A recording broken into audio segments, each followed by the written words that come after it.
पलटू साहेब हमें समझाते हैं कि जीव को भ्रम में डालने वाली शक्ति माया का राज सारे संसार में फैला हुआ है।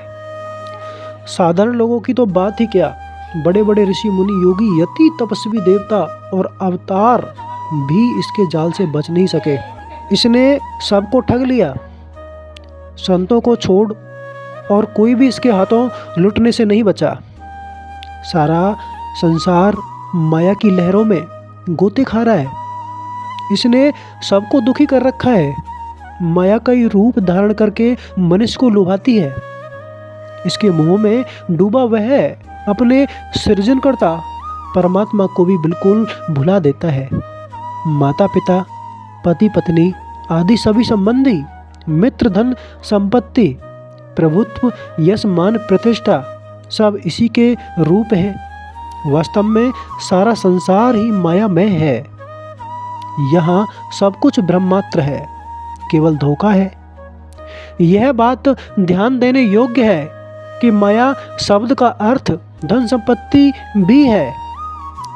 पलटू साहेब हमें माया के दो रूपों से सावधान करते हैं, धन संपत्ति और काम वासना। आप गुरु भक्ति के लिए दोनों को घातक बताते हैं। धन संपत्ति के विषय में चेतावनी देते हुए वे कहते हैं कि इसका संग्रह करने से भक्ति कलंकित होती है। एक अन्य स्थान पर वो यहाँ तक कहते हैं कि अगर संत भी धन संपत्ति को संभाल कर रखेंगे तो वे भी अपनी आध्यात्मिक शक्ति को खो बैठेंगे। आपने योगीश्वर, शिव, देवराज इंद्र, देवर्षि नारद तथा श्रृंगी ऋषि इन चारों का उदाहरण देकर समझाया है कि काम वासना के रूप में माया क्या कुछ कर सकती है। पलटू साहेब एक और माया की शक्ति का वर्णन करते हैं और दूसरी ओर उनकी वाणी में संतों के सामने इसकी बेबसी का चित्रण भी देखने को मिलता है। वे हमें बहुत प्रभावशाली ढंग से यह जताते हैं कि माया चाहे किसी भी रूप में संतों के पास आए, उन्हें लुभाने का चाहे कितना भी प्रयत्न करे, पर उसे निराशा होना ही पड़ता है। पलटू साहेब हमें समझाते हैं कि माया की चक्की चल रही है और सब अनाज के दानों की तरह इसमें पिस रहे हैं। इसके जन्म मरण रूपी दो पाटों के बीच में बड़ा कोई भी जीव बचाव की लाख कोशिश करने पर भी पिसे बिना नहीं रह सकता। काम, क्रोध आदि 5 विकार माया के सेवक हैं जो यह चक्की चला रहे हैं, और सब आत्माएं अनाज का एक ढेर है जिसमें से 3 गुण मुट्ठी भर दाने निकाल कर चक्की में डाल रहे हैं। दुर्मति बड़ी समझदार है। वह आटा गूंथकर पहले पेड़े और फिर उनसे रोटियां बनाकर उन्हें कर्मों के तवे पर डालकर सेकती है, जिससे वह पक कर तैयार हो जाती है। जैसे उल्टा घर घर जाती है और सब घरों को तबाह कर देती है, वैसे ही तृष्णा हर मन में पैदा होती है और हर मनुष्य का जीवन बर्बाद कर देती है, दुख पूर्ण बना देती है और अंत में अत्यंत बलवान मृत्यु हर जीव को अपना ग्रास बना लेती है। पलटू साहेब हमें चेतावनी देते हैं कि प्रभु की भक्ति किए बिना कोई भी माया की चक्की में पिसने से नहीं बच सकता, भवसागर के पार नहीं उतर सकता। माया की चक्की चलती जाती है और सब जीव इसमें पिसते चले जाते हैं। पलटू साहिब कहते हैं, माया ठगनी जग ठगा, इके ठगा न कोय, इके ठगा न कोय, लिए हैं त्रिगुण गासी, सुरनर मुनि दे डिगाए करे, यह सबकी हंसी। इंद्रहु को यह ठगा दुर्वासे जाई, नारद मुनि को ठगा चली न कछु चतुराई, शिव शंकर को ठगा बड़े जो नेजाधारी, श्रृंगी ऋषि जवान बीच के वन में मारी, पलटू इही को सो ठगा जो साचा भक्त होई, माया ठगनी जग ठगा, ई के ठगा न कोय। पलटू साहेब अनेक उदाहरण देकर हमें समझाते हैं कि माया किसी को नहीं छोड़ती, यह देवताओं और ऋषियों को भी अपने जाल में फंसा लेती है। केवल कोई सच्चा प्रभु भक्त ही इसकी मार से बच सकता है। आप कहते हैं कि माया बड़ी धोखेबाज है, इसने सारे संसार को ठग लिया, पर इसको कोई चकमा नहीं दे सका। इसके पास 3 गुणों के रूप में एक बड़ा कारगर फंदा है। यह साधारण मनुष्य, मुनि और देवता सबको पथभ्रष्ट कर देती है और उनकी हंसी उड़ाती है। इसने देवराज इंद्र को भी ठगा और महर्षि दुर्वासा को भी। नारद राजकुमारी के स्वयंवर में चतुराई बरतने चले थे, पर इसने उनका खूब मजाक उड़वाया और उनकी दाल न गली। शिव का तो त्रिशूलधारी के रूप में बड़ा प्रताप है, पर माया ने उन्हें भी ठग लिया। युवा श्रृंगी को इसने वन में जादू बोचा। इसे तो कोई ऐसा सच्चा भक्त भी ठग सकता है जिसने प्रभु को पा लिया हो, और कोई नहीं, जबकि यह सारे जग को ठग लेती है। पलटू साहब कहते हैं, माया की लहर संसार सब मगन है। खाए भरी पेट भरी नींद सोया, राम को नाम नहीं चेत सपने हो किया। सुभग तन पाई के वृथा खोया, मोर ओ तोर के परा झकझोर में। काम और क्रोध का बीज बोया, दास पलटू कहे दे कि संसार को बैठी के मुंह भरी पेट रोया। हमारी दर्दनाक हालत बयान करते हुए पलटू साहब कहते हैं कि संसार माया की लहरों में गोते खा रहा है। हम पेट भर कर खाते हैं और जी भर के सोते हैं, परंतु सपने में भी प्रभु का नाम नहीं लेते। सौभाग्य से मिली नरदेह हम व्यर्थ गवा रहे हैं। हम मेरी तेरी की आंधी के थोपड़े खा रहे हैं और काम क्रोध के वश में हुए कुकर्मों के बीज बोते जा रहे हैं। अंत में पलटू साहब हमें बताते हैं कि संसार की यह दुर्दशा देखकर वे बहुत दुखी हैं। पलटू साहब कहते हैं, दरो फूक के पांव कुसंग न कीजिए, भजन महे भंग होए सोच न लीजिए। को ना पकड़े फेंट करे जो त्याग है, अरे हाँ पलटू माया संग्रह करे भक्ति में दाग है। पलटू साहब खबरदार करते हैं कि हमें माया रूपी कुसंगति से बचना है और फूक फूक कर कदम रखना है। माया के बारे में सोच विचार करने से भजन में बाधा पड़ती है। अगर जीव माया का संग्रह छोड़ दे तो उसे परमार्थ के मार्ग पर चलने से कोई नहीं रोक सकता, परंतु यदि कोई माया के पदार्थों को ही बटोरने में लगा रहे तो उसकी भक्ति का कलंक जरूर लग जाएगा। पलटू साहब कहते हैं, माया यार फकीर कहे जंजाल है, सांप खिलौना करे एक दिन काल है। माछी मधु ले धरे छोरी कोई खाएगा, अरे हाँ पलटू सिंह करे तो जतन श्यार हो जाएगा। पलटू साहेब सभी दुनियावी सकलों पदार्थों माया भ्रमजाल बताते हैं।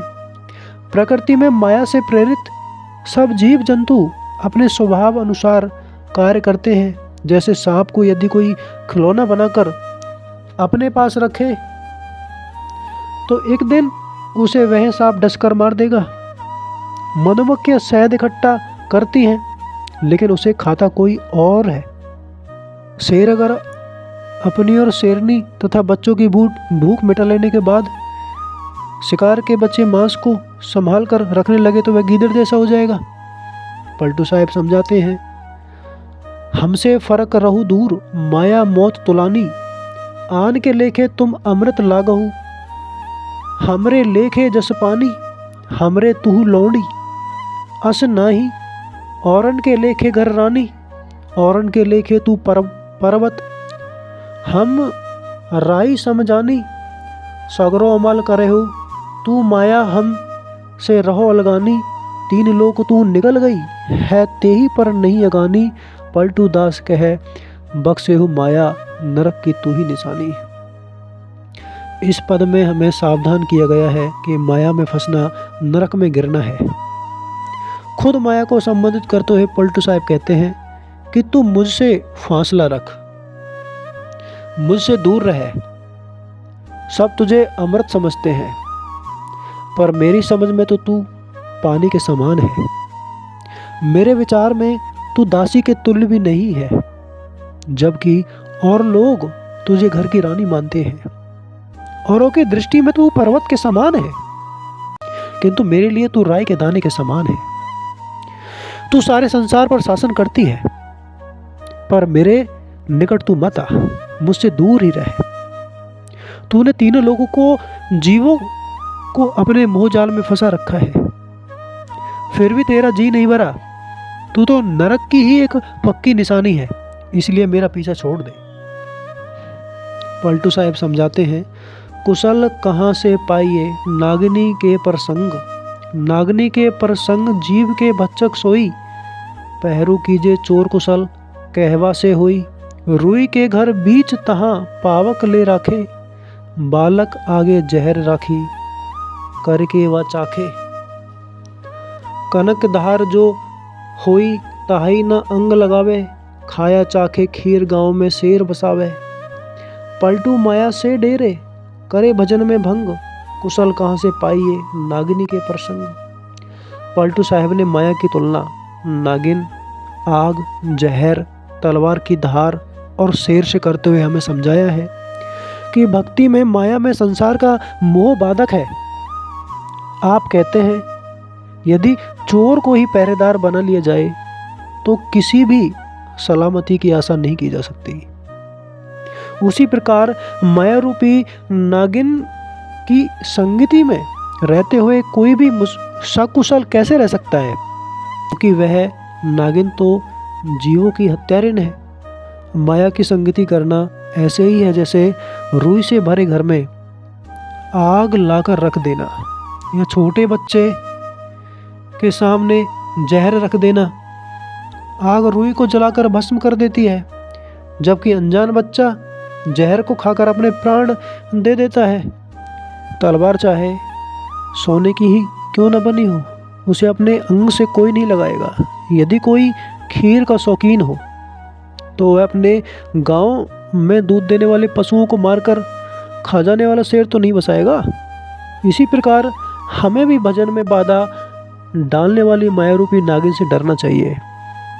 इसकी संगति में रहते हुए हम सकुशल नहीं रह सकते। पलटू साहब समझाते हैं, गुरु की भक्ति और माया जो छुरी तरबूज कुशल दो विधि नाही।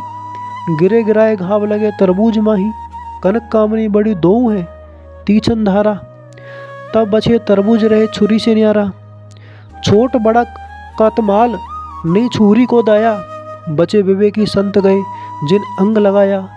पलटू उनसे बसे हैं, पलटू उनसे बैर है। बड़े ना मूर्ख बूझ, गुरु की भक्ति और माया जो छुरी तरबूज। पलटू साहब समझाते हैं, माया को गुरु भक्ति का प्रबल शत्रु बताते हुए पलटू साहब कहते हैं कि गुरु भक्ति और माया का आपस में वही संबंध है जो छुरी और तरबूज का है।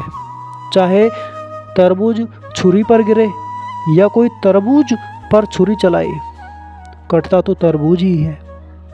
इसी तरह चाहे गुरु भक्ति माया के पीछे भागे और चाहे माया खुद उसके पास आ जाए, हानि तो गुरु भक्त की ही होती है।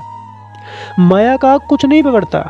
माया बड़ी तेज दुधारी छुरी है जिसकी दो धारें धन संपत्ति और काम वासना है।